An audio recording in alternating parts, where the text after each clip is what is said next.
அது கப்சிப்புன்னு கேட்டு ஃபாலோ பண்ணும். அதை விட்டுட்டு ஏதாவது அடாவடித்தலை பண்ண நினைச்ச உன்னை கண்ட துண்டமா வெட்டி கழிச்சு போட்டுடுவேன். ஹொக்கோம், டைகர் கா ஹொக்கோம்.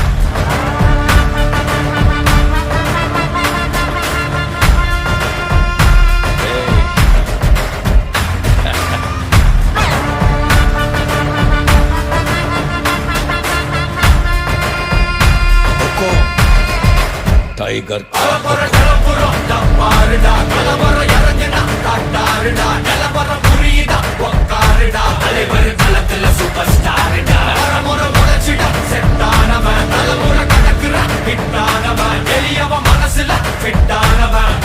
ஜெயிச்சிட உரித்தானவன் நடக்கிற